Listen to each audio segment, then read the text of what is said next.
And hello, movie lovers, and welcome to the show. With me tonight, I have Taco with me. I also have Charlie. Say hello to everybody. Hello. What's up, guys? And tonight, we are reviewing the one of my anticipated films of this year and everything because I've been waiting for this film forever because I'm a huge Sopranos fan. Of course, we are talking about the prequel film to The Sopranos, which is The Many Saints of Newark. And of course, this movie takes place in 1967. A young Tony Soprano travels with Dickie Moltisanti to welcome home Dickie's father, Hollywood Dick Moltisanti, and his new Italian wife, Giuseppina. I think that's how you say her name. I don't know because I butchered her name on my notes. And then he's also a soldier in the DiMeo crime family. DiMeo crime family, which also consists of Johnny Soprano and his brother, Junior Silvio, Dante, Polly Walnuts, and Pussy Balinga, and of course, uh, Pussy Bombasaro's father. After a black taxi driver is assaulted by police officers, riots break out in Newark, and one of Dickie's black associates, Harold McBriber, begins to take part in the riots. Now, here's the thing. I like the opening of this film. I thought the opening was really cool to see the gravestones of each individual person that was buried inside the same cemetery of Christopher Moltisanti. I thought that was actually perfect. It gave you an indication of who these people were in a past life before they passed away. I thought that was really cool. And then it gives you this other scene where it goes over to where Chris's grave is, and he talks about, who he went to hell for, which is his Uncle Tony, and goes into his thing about him being smothered to death and everything because of Tony. I like that whole entire aspect. Spoilers? God, no, the movie threw it. I had a friend who was like, hey, I've only watched the first couple seasons, then I watched this movie. Well, now I know how Christopher ends. I was like, yeah, it's kind of really ridiculous that they threw it out immediately. But. And you know what's funny, though? My girlfriend, who's actually in the comment section right now, she's only watched the first season of The Sopranos with me. There you go. And so I had to explain to her what happens to Christopher because there's some references to Christopher. Yeah. Who's Tony? Who's this? So I paused the film for her so that way she can know what's going on. And this is actually the perfect way, in a sense, even though it's kind of spoilerish, to know who these characters are before you go into season one. But at the same time, this film is also very disappointing, though, at the same time. I'm a diehard fan of The Sopranos. I think definitely, even though this is a prequel, I think you should always watch anything, not timeline-wise of the movie, but you should always watch things as they come out. Like how people will watch, the Marvel Universe for the first time, timeline-wise, and I'm like, no, the movies that came out 5 years after the other ones will be referencing those. No, watch them as they came out. And that's how I feel about this. Have your own thoughts. Definitely watch this after you watch The Sopranos. And it is exactly why, because Christopher's ghost is like, hey, that's the guy who freaking smothered me. It's like, oh, all right, just throw that out there. And Chris is no longer alive. He's no longer with us. And it will give you, because they do a lot of fan service, which I'm not against fan service by any means. But if you didn't watch all The Sopranos, you'd be like, why is Paulie doing this? Why is this guy talking all weird? Because it's kind of got a lot of fan service to it. Why does Junior keep saying your sister's cunt? Because it's a reference, And so you definitely should watch the TV show first if you want to experience it at, full, as much as you can. Yeah. I mean, I thought that was that. I think the problem with that, I like that they have Christopher back in this and he's the narrator. I didn't like that they brought up the way he died because I thought that was the worst. Three times too. It right was away. One of the worst deaths I think I saw in that. It was one of those. Really, that's how they killed him off. I was kind of like that. That was a car crash and Tony kills him to put him out of his misery or whatever. It's like, come on, that was lame. I didn't like that they did that to Christopher, especially because Christopher, I still think Christopher, the best whack. Sorry, spoiling The Sopranos here was the way they tricked his girlfriend into going in the car with them. It's like, Christopher's in the hospital. We're gonna go. That was my favorite whack in that show. It's like, and then they take her to the woods. And you just scream no, and then they get her for being an informant in the FBI. Sorry, anybody, again, we're spoilers for The Sopranos. But Christopher was kind of involved in that. So your girlfriend's only a couple seasons in. All right. Charlie, do you want to bring up anything else that happens after season 2? Sorry. Oh my God. Jeez. Sorry. I mean, But I get that you're going on a roll, but I mean, they don't bring up what you said. I mean, I think I kind of agree with you to maybe get more out of this movie. At least know some of the characters and get a couple just get an idea who these people are before watching this. And I think that I agree, John. This was disappointing. I was like, I thought this was gonna be a Tony movie. I mean, he kept hyping it up, and we'll get into that. This is supposed to be Tony Soprano, and I felt bad for Michael Gandolfini, who plays his son, because he didn't get that. Like, there needs to be more of that, and I think and less of the other characters that don't show up in the rest of the show. Like the Raymond character. I think it was it Raymond or like or Harold? No, I think it was Harold. Yeah, like Harold. I don't believe he shows up in the show at all. No. He's just a random dude during that time that happened to be whenever the riots were going awry and stuff like that. Yeah. And things. So it was just trying to show you a piece of the history that Tony went through and everything in the generation that he went through versus what AJ and Meadow went through as a kid. So it was trying to give you a background of what Tony went through as a kid and witnessing the stuff that he witnessed as a kid. I wanted to bring up some positives, if you mind. I like the difference between casting and performances. I think casting was amazing. In fact, it might be too good because they gave like these really, really, really good talented actors kind of smaller parts, like John Bernthal. Like, I love John. Like, he's one of my favorite actors. I don't know if it's Bernthal or Bernthal. I just kind of switch up. Bernthal. I think John Bernthal is one of my favorites. Was he needed to play Johnny Boy? Like, he's got like 5 lines. It's cool that they got him, but did they need him? Like, a lot of those where Corey Stoll's so good. Does he need to just do a freaking Junior impression for like 4 scenes? Like, I think that they kind of got like, got bulldozers to make sandcastles, if you know what I'm saying. But that's okay. And also Leslie Odom Jr., if you've ever watched Hamilton and constantly when no one's around sing show tunes to yourself like I do, you'll know that Leslie Odom Jr. is amazing. And again, getting him to play Harold, I think he nails it. Do I think this character needs to be in the movie? Probably not. I mean, but I do like his performance as Harold by like a lot. Same here as well. And I want to go on a couple of your positives and piggyback off of you a little bit. You see, whenever I look at John Bernthal, I think of Christopher Moltisanti. I don't think of him as Tony Soprano's father because I think he has more of a resemblance to Christopher versus Tony. But that's just my opinion. And he looks nothing like the actor that played Johnny Boy in the show. No. Like, they look so different. Here's the thing. I can go in with disbelief because it's been so many years since we've actually seen these actors and stuff like that too. Not only that, but the actor who plays Tony actually died. Played Tony's father died. Yeah. So of course they had to get somebody in there and everything. So that's also another thing. But I do have to agree. Stalls did a great job impression of Junior.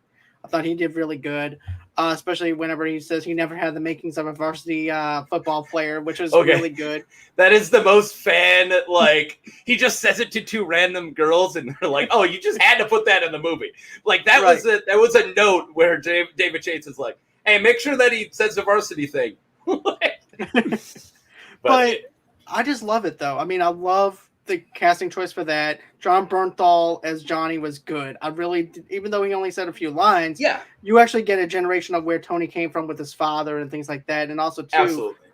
I also like how they played off with Janice being the person who winds up becoming who winds up receiving communion, and then of course you also have Anthony who's there and everything, and also too witnesses the whole entire season. And stuff like that too. I liked how they threw in that reference, which I had to pause and to explain that thing because that later on that comes in on season 1. Yeah, where Tony speaks in the back. Right. I love that they brought that in. I think that was like that's doing it right. Is they didn't change it really, but they just kind of reminded you and kind of brought it in, and I did enjoy that they brought in that of where Johnny Boy gets captured at the maybe they could have done the scene in full, because if you're just watching it, you're like, all right, why are they captured? Why did Tony not come there with them? Like they kind of just gave you a little bit of that scene. So if you haven't watched Sopranos, you'd be like, why does Janice not know that Tony's here? Like, like it seems could be a little more confusing, but I do like doing those kind of callbacks. There's one later on in the movie. I didn't, but I do like the showing us things that we were told about. I do think they could have done that a little more. I agree with you. What about you, though, Charlie? What else do you have to say about the positives? I definitely love the performance of Dickie. And it's funny because the only movie I've seen him in, he was in Face Off. He played the brother of Sasha, the girl, and that was him. And I was like, get out of here. And it's like, he just looks so different because he's bald and Face Off. He's the guy that tells, all right, no more drugs for Castor Troy. Like, no more drugs for that man. Like, that's him. And he was great in this, like, as that. And then I think this movie would have been like more received. Again, he's getting praised for his performance, and I think he was great in it. If they made this a Dickie Moltisanti movie instead of a Tony Soprano movie, which would have been what Mark will get into in a bit. Yeah, that's a big problem, but we'll get in that. And I give props to Michael Gandolfini. He was great as a young Tony, and he's not been in many movies, and it was because after his father passed, it wanted to get him into acting, and I thought he was great as them. I just wanted to see more of him. And I loved the little nod, like the sequence in the phone booth when he's talking and the girl that's with him. I believe that's Carmela. That's Carmela. That's the wife. That's the push away. Did anyone else literally starts fighting and then pushes her away? Yeah. Like in Sopranos movies when he pushes her away when he's fighting Bobby. I was like, I like that. That's how you do a callback. Yeah, she's gonna be like the high school sweetheart. I was like, wait a minute, is that her? I'm like, when I saw the name, like, yep. That's gonna be his future wife, and I thought that was a nice little like kind of callback to that. And then like I liked Berthnall. Sorry, I can't pronounce his name. Berthnall. Sorry. It's all good. I thought he was great in it. I don't know if it was neat. It was nice having him in the shootout. The other positives, I liked some of the whacking in this, which I loved. That's what the main aspect. Whoa! Please rephrase that. You like some of the whacking? No, I mean that's not the term they use when they kill somebody. I know. Yeah, I know. That's just how you say. Don't like some of the whacking. Sean and I always bust Charlie's balls and everything. We still think that he's a serial killer at night after he does the podcast. God. So okay, sorry, right, Charlie. Fine. I'm not trying to. Yeah, I know you did. All right, fine. The murders. There you go. Hits. The hit squad sequences or whatever. I thought that's what got me interested in the show is because of all of that, the mob hits, and I thought there were some really good ones in here, and they're brutal. Like they definitely felt brutal. Like the drill in the mouth. The impact. Yeah, the impact wrench wasn't quite it wasn't a drill, it was a wrench. Sorry. Oh, wrench. I work in a factory. But yeah, the idea when I saw it in the trailer, I was like, what are they gonna do with that? Take out some like nuts, like it's not something, but when they took it in his mouth and pushed it, knocked all of his teeth off, I'm like, oh yeah, that's the thing you could do with that. Yeah. I thought they were gonna go for the head. It reminds me of Casino with the vice grip. The vice grip, that's what reminded me of, to be honest. And then the headshots too. Some of them were this like how vicious that was. I want to go into practical effects. Watching his teeth go is something you don't really see in Sopranos much of how good that gore was. That looked fantastic. Like I'm a big special effects guy. Like that looked like somebody just like took out somebody's teeth that way. The drowning, that was brutal to watch. That was brutal. And then the headshots were spot on. Like there's a bunch of them in there, and they're cut on they're like whoa, like they were pretty that. And then of course the sequence where thank you. I will bring up Mia Farmiga as soon as Charlie's done. I got a few more performances. I think she was great too as the mom, because I just keep remembering how vicious the mom was and how much Tony hated her in the show, and it's just Vera Farmiga is that actress that can get under your skin. Yeah. Like There's a reason why she plays the mom in freaking Bates Motel. Like she can play a very emotional. Yes. Hitting emotional abuse is a different thing. You know, like it's easy to like portray physical abuse or any other type, but emotional abuse is so straight on. I mean, anyone who grew up with that, it kind of hits me hard whenever I see that stuff. And even like in the original Sopranos, the way he treats her, like the way she emotionally abused older Tony. And I think Via Farmiga nailed it. Like there was a couple scenes where I was like, oh my God, Mom, why are you on TV right now? Like, yeah. And then and then the Zener she had, well, he's got a D+ average. So like and then it's just like the way she's zening him. I'm like, oh, okay. And then the sequence with him and the guidance counselor just got me like remembrance of him with the therapist. Yeah. And it's just like this is where it starts. I think there's a lot of nods to the show, which I mean I haven't seen the show in like forever, but I know like obviously that I went into detail about what happened. I know a lot of the stuff in it. And then but yeah, I mean I thought she was great in it, but it's just these nods that I really enjoyed. And then and I can't really think of any other performances I actually liked. But I got a couple more. Go ahead. And since we were talking about the guy who plays Dickie, he's got a really cool name that I can't remember right now. Very Italian Hollywood, name. Is it? No, the guy who played Dickie Moltisanti. Okay. The main actor, whatever his name is. Okay. I know it is. I'm looking it up. Yeah, look it up. It's like it's super Alessandro. Italian. Yeah, Alessandro Nivola. I think that's how you pronounce it. Alessandro. So I want to remind you guys that he played a raptor in Jurassic Park 3. He plays Billy, who when Alan Grant is having like a dream sequence and he looks and he goes, Alan, like as a raptor. The raptor says Alan, and he shakes, and then it's him. So he was in Jurassic Park 3. All right, that was way funnier than you guys are giving it credit for. He played a fucking raptor. Do I have to say that again?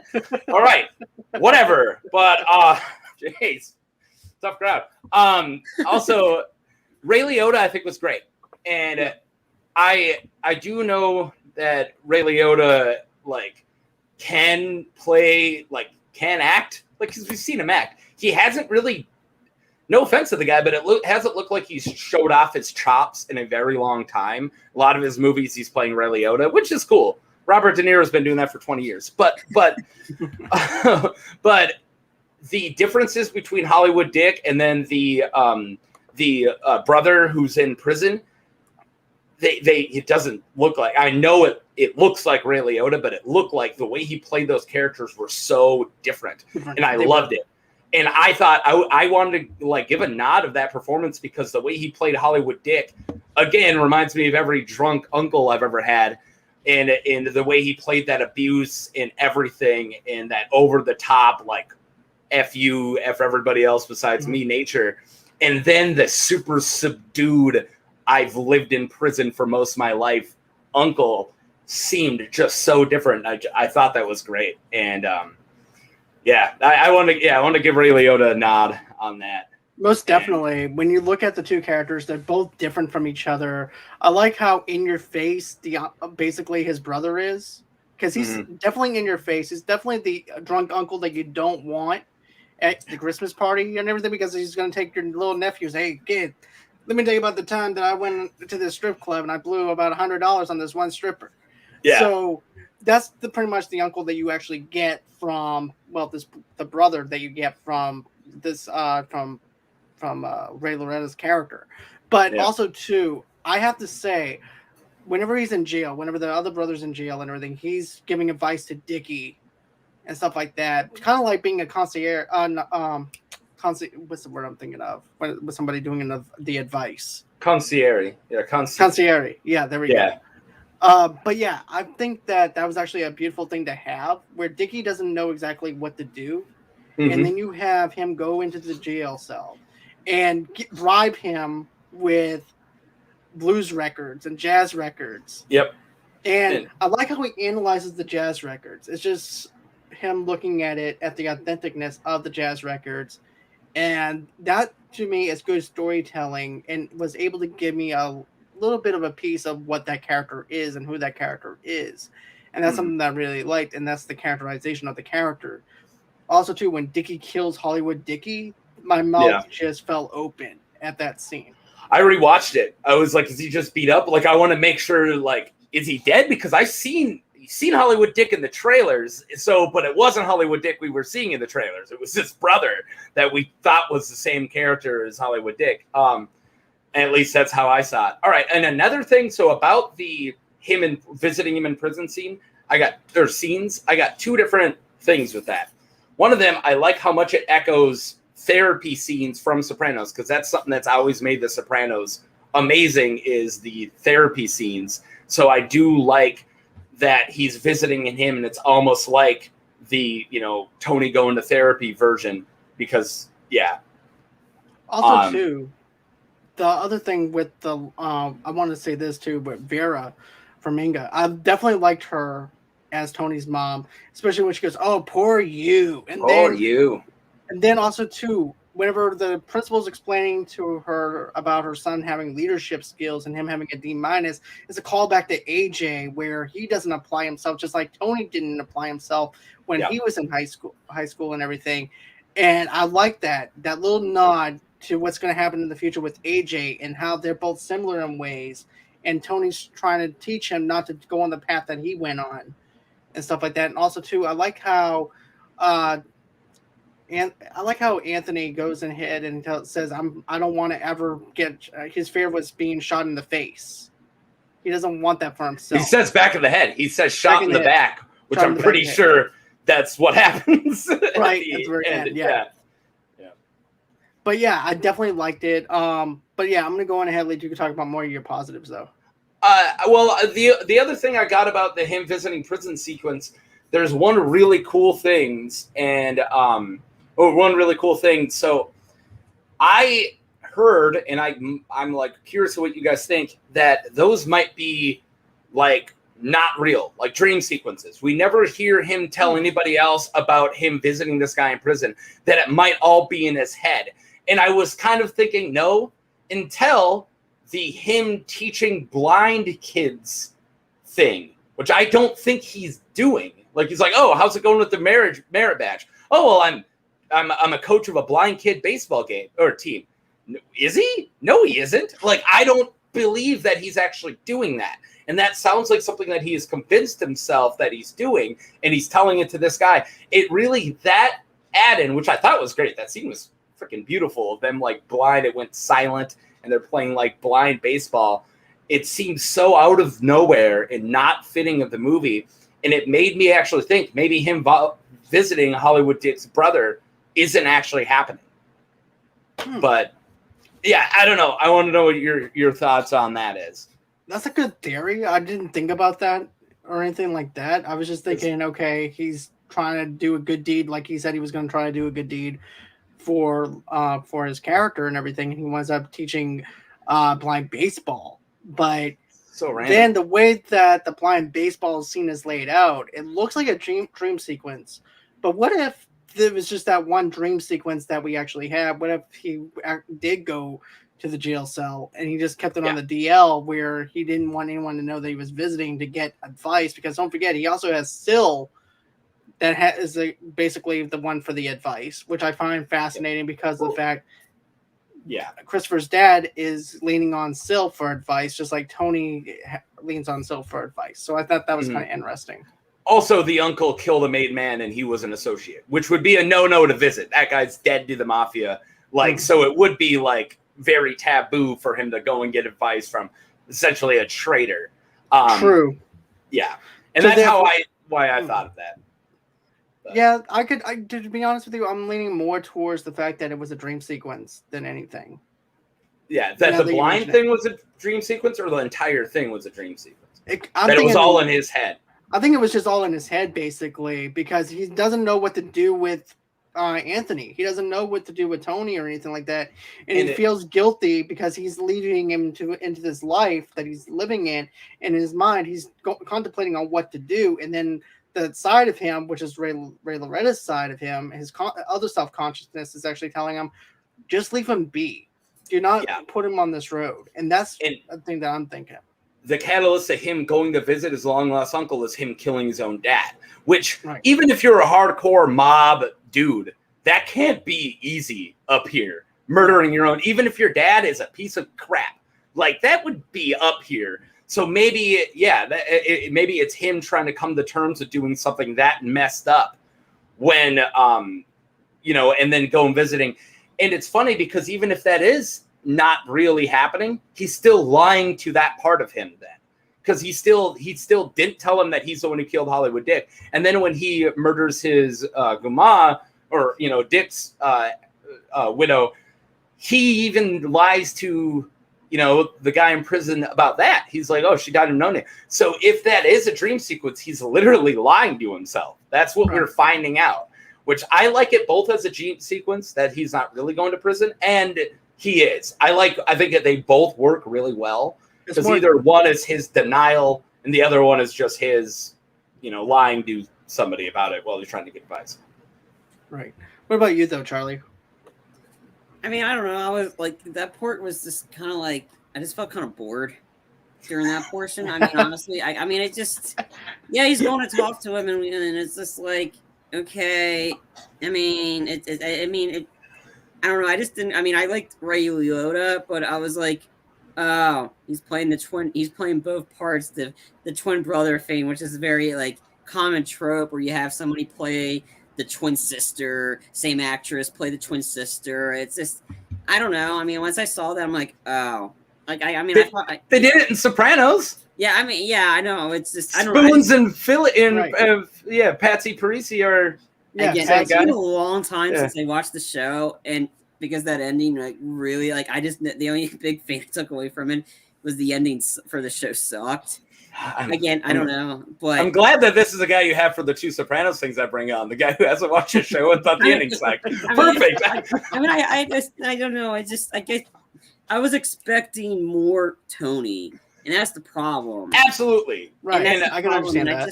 I keep seeing the Should we get into that negative? We'll get into the negatives and everything. Yeah, I just want to mention marketing, I think, was the biggest one.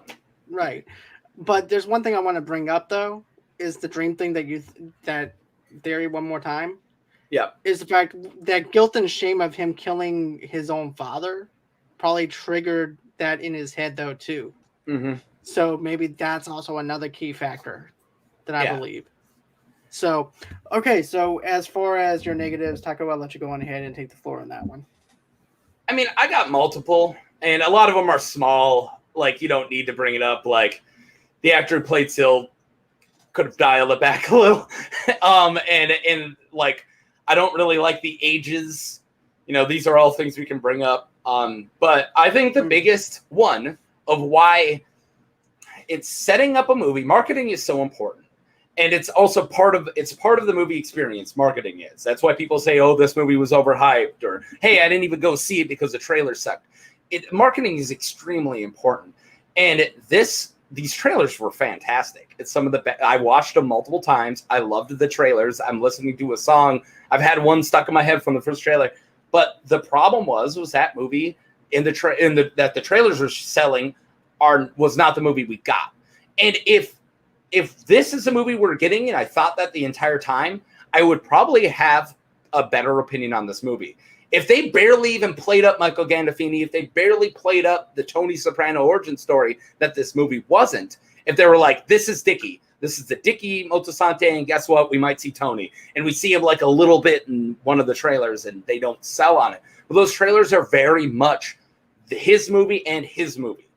And that's not what this was. It wasn't a Tony Soprano origin story. And all the trailers or even the posters are like, the guy who made Tony. That's not what this is. That's not what this movie is.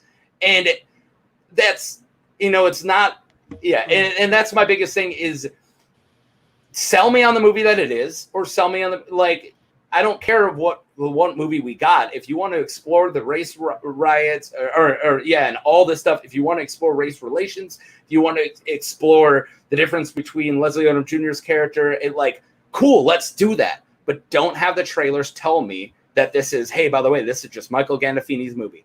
Because it really wasn't. So wasn't. No, it wasn't. And another thing, though, too, is I didn't mind if by the end of it, Dickie does make Tony, if they Yeah. had it at that point at the end. Yeah. And then they don't. It was very lackluster. It felt incomplete. I didn't mind the riot thing, though, to be honest with you. I kind of figured we were going to go in that. Right. Because here's the thing. Tony brings it up based off of his generation, of where he grew up in. And everything. And also, too, we also have to kind of expect that that's where they were going in, was the race riots and stuff like that. So I was okay with that. It was the direction of the fact that we were falsely thinking that this was going to be a Tony Soprano story and about Dickie Moltisanti and the bonding, which they did give us the bonding aspect of it. Very little, but they didn't touch on the fact that Dickie was going to make Tony by the end of the film, which is something that they should have done. Then also, too, the poor characterization of what we got with Dickie and everything, too. I felt like they could have done a lot more with Dickie. They could have done a lot more with Tony's dad. Syl is also another thing. Why the hell did they put that stupid toupee on him whenever he doesn't even wear a toupee in the movie? I mean, in the TV series. So the actor, I normally know his name and I love him. The freaking Steve Van Zandt. Yeah, the actor is bald, and the guitar player is bald. Like that guy, ever since he's been playing in the E Street Band with Bruce Springsteen, he always wore a bandana over his bald head. Right. He's been doing that since the 80s. And then in this, they decide to put a wig on him. I had never once thought, I know that Stevie Van Zandt's bald, but I never once thought Silvio was wearing a wig. Because even when he's in in a coma in the last episode, spoilers, he's got his hair's down, and it literally looks like it doesn't look like. So what, his wife put on a more disheveled wig for him when he's in a coma? What? She would have just took his wig out. So it was a bold and stupid move. They should have just gave him hair. And I don't like the age of Silvio. I always thought of Silvio being Tony, like Ralphie says, they were a little crew. It was me, Silvio Dante, your dad, Jackie Jr.'s dad, Jackie Aprile, and Tony. They were the crew. So you would think that Silvio would be Tony's age. But Silvio and Pussy are hanging out with the big dogs in the 60s scenes. What is he, freaking 15 years older than Tony? What? It bugs me. Another thing with the age thing that bothers me is remember the 5th season with Tony B and Christopher. Tony B and Tony S would always bully Christopher. Christopher's a baby, and they're supposed to... They tied him to a tree? What is he, 2 years old when they did that? Right. What? And that didn't make any sense to me. And then David Chase made the excuse of, well, when you're younger, different things come out in different ways of what you saw before. I was like, no. I would know when my little nephew was born that he was born at a certain day and I was 16 years old. I would know that. That's not going to be erased from my memory. Yeah. And then what? Teenage Christopher was getting bullied by a 30-year-old Tony's what? Exactly. That didn't make any sense to me with that timeline. And I wanted to see the bullying aspect with Christopher at that age, to see what he went through, because remember, supposedly Tony B got called Ichabod Crane and stuff like that in the 5th season and things like that. I wanted to see other nods other than the fact that they brought up Tony B a little bit inside the car, but that was it. Absolutely.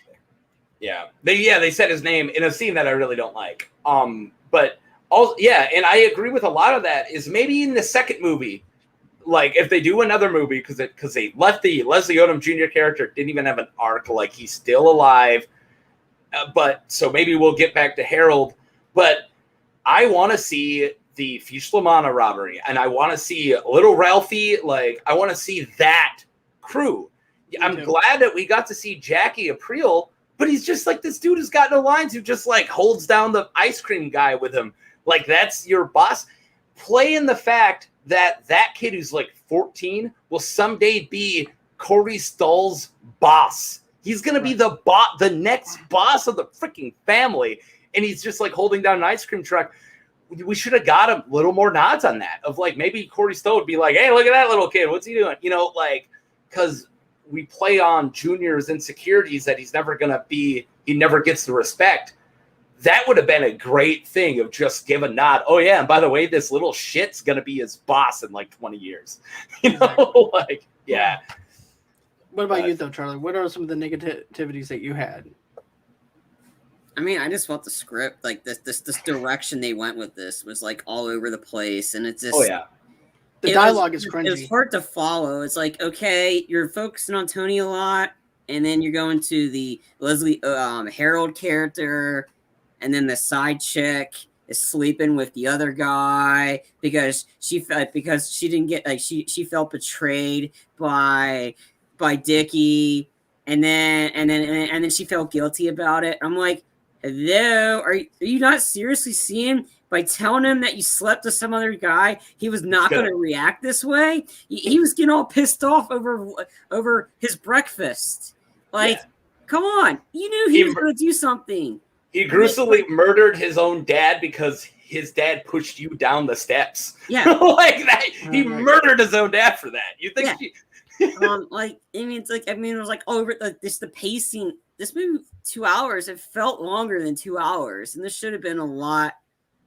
They could have cut a lot of it out and made it a half decent. of the plot away, and then stuck with one plot. Yeah, it could have been an hour and 45 minutes. And like, yeah, I know what you're trying to do. It's a Sopranos origin, like a Sopranos story.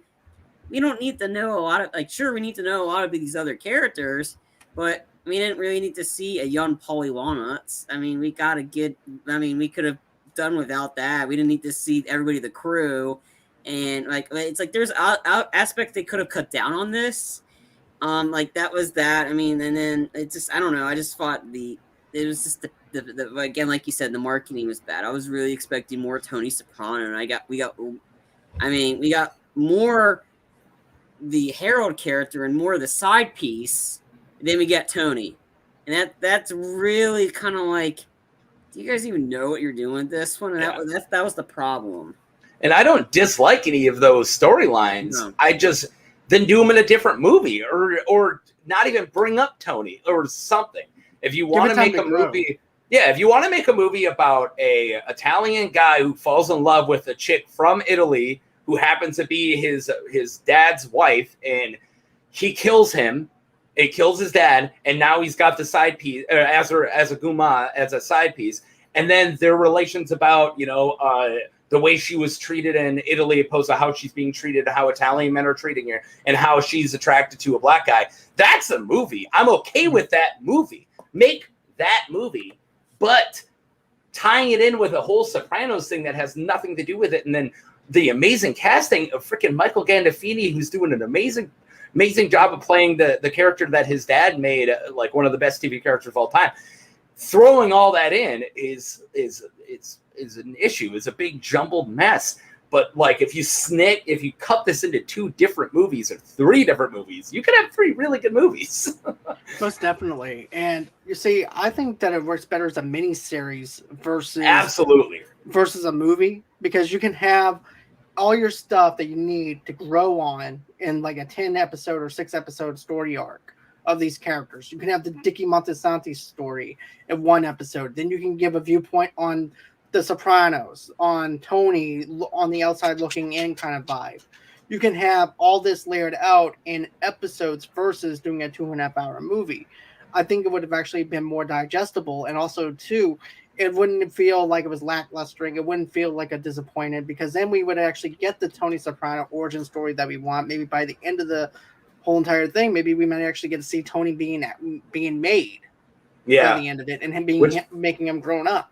Why I want a sequel, or even make this the freaking pilot for a miniseries, because I would love to see Tony played by all these characters played by these characters. I would love to see how his relationship with Syl becomes what it is. I would love to see how Jackie Aprile steps up. I love to see Richie Aprile being a freaking character, because he's apparently like a big dude, like a important guy at this time.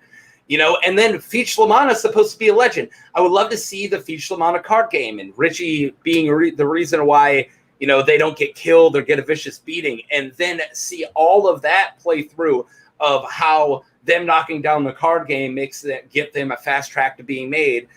But you know, Ralphie doesn't because he's banging some hippie broad. I would love to see all that play out with these characters telling it in a different way. I thought that's the movie we were going to get. And that is a Tony Soprano origin story. So do that for the second one. It's not my favorite. This is my favorite movie, but I'm not going to ignore it. It didn't anger me. I'm not mad. I'm just disappointed. and I feel like a kid give at us a Christmas sequel. time. Right. Yeah, exactly. I feel like a kid at Christmas time when his parents are going to promise him something and then they don't deliver with it. And this is what it feels like to me. I just feel like I was disappointed at what I got. And nothing that was promised on something that was promised on a trailer that we got. Like Charlie said, I really feel disappointed with it. Dialogue didn't flow well. The dialogue and the way that some of the shots were shot, to be honest with you, feels like an A&E kind of style movie versus an HBO style way of actually doing it. Because we got great cinematography and stuff like that when we look at the TV series.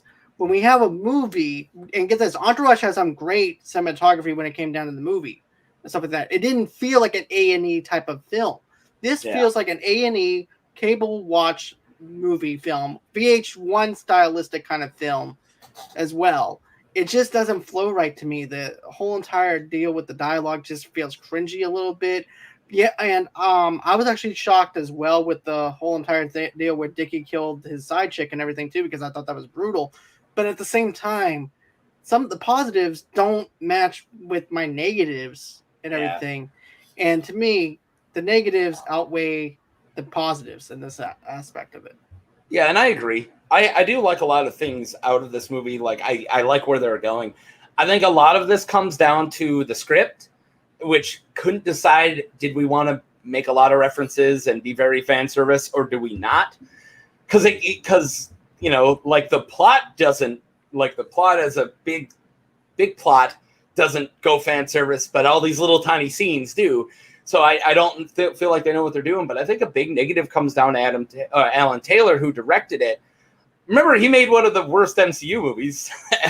Alan Taylor made Thor: The Dark World. So, right. But as much as this guy has done, you know, Sopranos episodes, and he apparently has a really good rapport with David Chase. That David Chase goes, if I can handpick the director, I'm going to Alan Taylor. I feel like he made a lot of mistakes, and I think it really comes down to the execution, because I like what a lot of this movie is trying to do, but it just didn't do it, or it did it wrong, or it did it a little too cheesy. And so I think a lot of it comes down to Alan Taylor. I don't like talking crap about directors, because it's like the freaking hardest job in Hollywood. Right. But yeah, and I definitely don't like talking shit about writers, because no one ever gives them David Chase David Chase is a great writer. There's no doubt about it. Absolutely. Yeah, so there's something like signals got mixed here. And and they also had like 2 years to sit on this movie. It was made before COVID. So I wonder how they didn't like watch it, be like, all right, there's something missing. Right. There's some type of missing element into this thing. But what about you, Charlie? What's some of your negatives? I mean, I've mentioned them earlier. I don't know. When you like talking about, like, it just didn't flow well. And pacing is a big issue. Yeah. I mean, the pacing was like at that. I mean, I thought some of the scenes were shot way too dark, and I thought they like a lot of it was too dark to see what was really going on, and that was kind of hard to figure out. And like in terms of this movie, like if they like, I mean, Alan Taylor also made probably one of the worst Terminator movies too. So I mean, there's that too. But I don't know. Yeah, he made Genesis. Yeah. I was actually looking forward to that one, and I saw it in the theater. I was disappointed. I mean, so Arnold was doing a highlight of that movie. Everybody else is just garbage. But that's a different movie for a different day. But this one is just like, from the 2 HBO movies I've seen, this Entourage. I liked Entourage so much more as the movie, because I actually liked the show and I enjoyed the movie as is, because it was entertaining. It was like, and it actually did something and added to it. It didn't like, yeah, this one was supposed to, like, again, it goes all back to the marketing, supposed to be about Tony Soprano. And I'm not bashing Dickie. Dickie was great in this. Like, if they just marketed it as a Dickie Minnesota movie, Yeah, it would be great. And again, he was great in this movie. The guy that, like, the Alessandro Niova. I think, I hope I didn't butcher it. I thought he was great in this. He was great as Dickie. He was really good. There's just, like you said, John, there's just so many, like, I mean, and if in my rankings, this is going to be under my disappointing movie section, because I actually kind of looking forward to this. I kind of wanted to see, can they get the bad taste out of that finale out of my mouth? And I loved the finale. Me too. I love the finale. I warmed up to the finale, to be honest with you, and especially watching breakdowns of it and stuff like that, and then going back and rewatching it. I have an appreciation for it now versus where I saw it before. I still don't. Like, I mean, it's definitely in my worst series finales of all time, and I got a list. And then, I mean, it was so bad that if you're getting made fun of it in Family Guy, I'm like, well, it could be worse. You could end it in the mid-sentence like the Sopranos, and then they end the episode. But it wasn't in mid-sentence. If you, sorry, I'm not gonna bring. This is not the right podcast for this, but is it high? All right? Dexter's the worst. All right, come on, that's the worst season. That was a bad one. But How I Met Your Mother was a bad one. That was terrible. They turned the whole show. The whole finale. The whole show's a comedy. The finale was an hour and a half drama, and there was like, what the heck? Like, they made that into a drama, and then the way they ended it, I was like, come on, really? They're doing that? Welcome to the top 5 worst series finales of all time. Yeah, but Sopranos is definitely in my top 5. Like, probably upper towards in the top 5. I could have top 5 of best, honestly, for me. It's not mine. Right. Yeah. It's all good. Hey, it's subjective, right? That's what exactly. we were saying earlier. Yeah. Another thing, though, I want to bring up is, too, I am bringing back the Sopranos review stuff. Like, I'm actually going to go season by season. I'm here for you. I am going to be doing that because here's the thing. I have my girlfriend watching it now, and stuff like that. And I want to jump back in doing the video content because I'd have it on audio, but the audio is not so good because I actually did that from inside my car in 90-degree weather. Talking. And I did all the stuff in my car just about starting out before doing this. Yeah. So, I want to go back and do all the Sopranos and do more of a better sound quality than what we did when I did before. Yeah, let me know. I would love to do that. No problem, man. I am going to have you on. I'm probably going to have John Henry back. And if Charlie wants to go ahead and rewatch The Sopranos, he can go back and do that sometime soon or whatever. I got a couple of YouTube videos for you, Charlie, that explains the ending a little better and makes it a little. I'm sorry. It's not going to change my mind. I mean, it just isn't for me. It just don't stop believing, Charlie. Just reach out and hold that feeling. Yeah. Don't stop believing.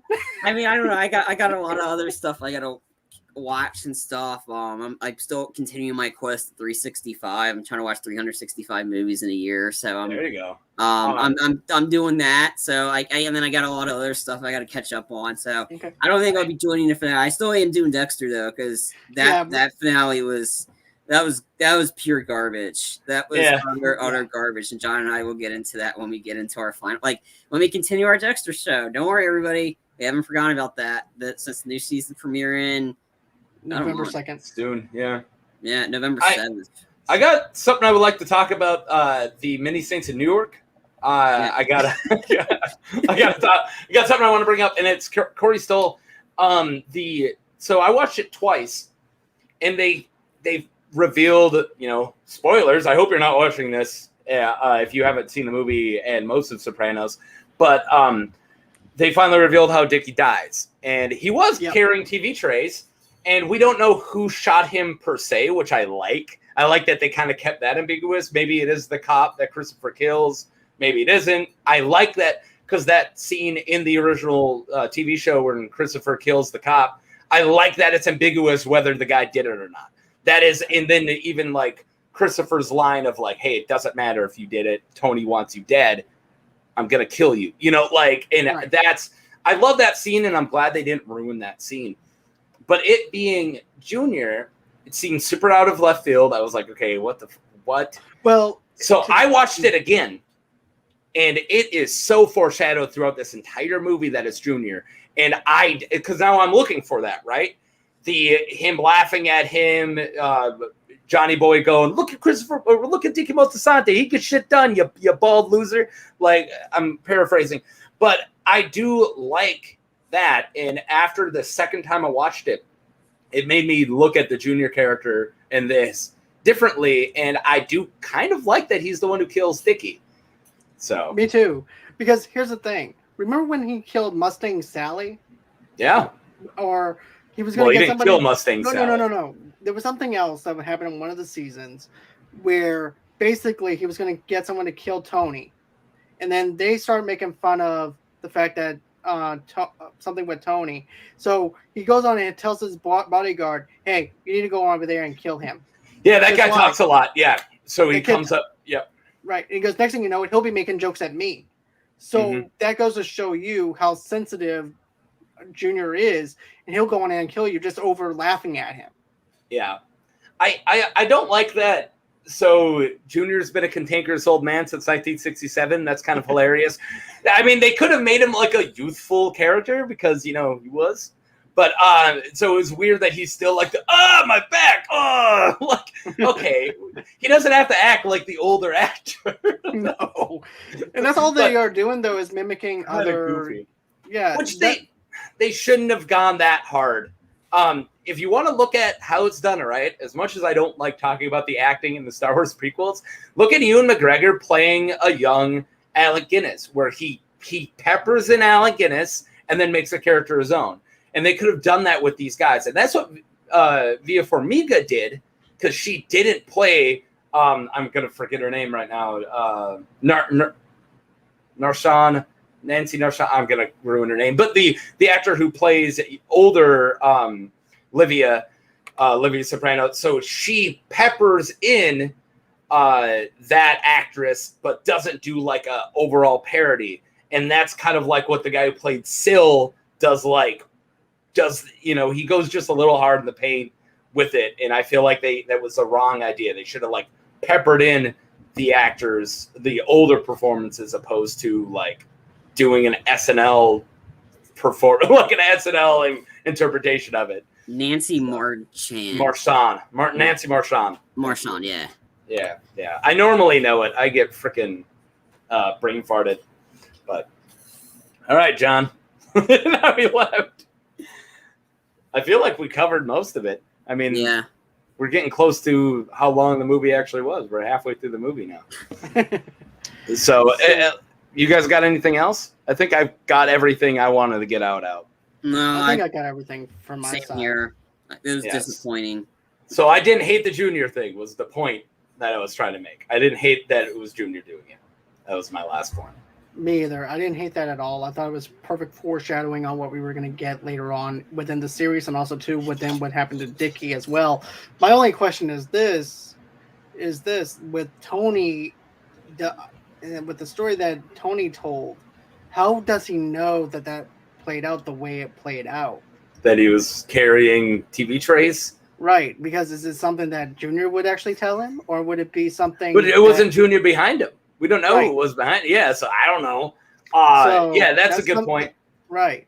It's just something interesting that just stuck with me from watching that. I'm like, that's interesting, because I'm like, okay, is it Tony trying to make Christopher prove his loyalty to him and on how far he could push Christopher and to show his loyalty to Tony? Or is it just Tony just trying to see if Christopher will actually do it because of the fact that he's a drug addict or whatever? That's also another thing. I'm glad you brought up drug addiction, because we find out that, there's that amazing scene in Sopranos. Everything's an amazing scene in Sopranos, but where Christopher's going, let's face it about the great Dickie Moltisanti, who's nothing more than a junkie. He wasn't a junkie. He died with pills that he was going to get for Tony to give to his mom. Because his mom's struggling from depression, which we all know, and also borderline personality disorder. But so he wasn't even a junkie. So I thought that was like really weird of how we find out that this guy who we kind of find out later in the series of not knowing anything about Dickie, we kind of find out that he might have just been a piece of shit. He kind of wasn't. Like, he was a murderous piece of shit, but he wasn't a junkie. Right. And which I kind of liked. Same here. There's things I like. There are definitely things I like in this movie. It just wasn't that good. Right. It's just the delivery of it and the way that it was delivered and handed to us. Yeah. And so, all right. So, guys, that's going to do it for our mini Saints of Newark review. I do appreciate Charlie and Taco talking about this film. Even though we were slightly disappointed with the way things came about with this film, we did manage to find some things that we liked about it. But tell us in the comments and everything. Tell us what you liked about it. Tell us what you didn't like about it. Maybe you liked the whole thing. Maybe you tell us that too. But all movies are subjective here and everything. So with that being said, guys, that's going to do it for the show. So you guys can go ahead, follow me at Movie Lovers TV Lovers Unite on Facebook, underneath the same brand name on Pinterest and on Instagram as well. You guys can get an audio-only podcast episode of what we do here at Movie Lovers Unite, wherever you guys get your podcast from. Of course, going ahead, don't forget to smash that like and subscribe button. And of course, we also are doing another charity for St Jude's Hospital. All the proceeds go over to St Jude's and buy yourself a Cincy. And of course, if you want to donate to the page, all you have to do is go to GoFundMe.com/Movie Lovers Unite, and that's how you can donate here. But a simple like, a simple share goes a long way over here at Movie Lovers Unite. That's enough for us to go on ahead and make you subscribe. Then, of course, you go on ahead, follow me on Movie Lovers Unit, and then, of course, Movie Lovers Unit 001 on TikTok as well. Then, of course, you can reach out to me at Movie Lovers Unit on Twitter, and then you can also email me at movieloversunite@gmail.com. And thank you again, Taco, for joining me. And by the way, I know that you have a podcast and everything too. I do. And where can people follow you at? I'm over in Saints of Newark with a bunch of Canadians. I'm the resident American, but we do a lot of videos about the Schmodown, the movie trivia Schmodown, and also I have normally a Saturday Star Wars podcast that we're actually doing on Friday this week because the Schmodown has that awesome live New York event. So that's going to be on Saturday. So we moved the Star Wars video or Star Wars podcast to Friday. And I'm going to have a bunch of guests on. We do really, this week's going to be really fun. We're going to pitch characters into like from a different universe, pitch them into Star Wars and how they would be. Like, oh, would this guy be a Jedi or a Sith or a bounty hunter? What kind of lightsaber would he use? And that kind of stuff. So it's just going to be a really fun podcast. I'm going to have a couple guests on. We normally, my co-host is Gold Leader from Movie Trivia Schmodown, who has a match this week. But that's what I got going on. Is I talk Star Wars and I also talk Schmodown on Schmoes of the North over on YouTube. And I'm also on Schmoes of the North too as well with Ben. And I've never done a show with you on it, but yep. but I know you're in the chat. I know that. So yeah, I'm definitely on Ben's show with Ryan Payne. We talk about pretty much things of the past, things of the present when it comes down to Mount Schmodown, other Schmodown contestants. So you can catch me over there on Saturdays, but I took a little bit of a time off because of the fact I was in that Holly Shorts film festival that was taking place for the last 2 weeks.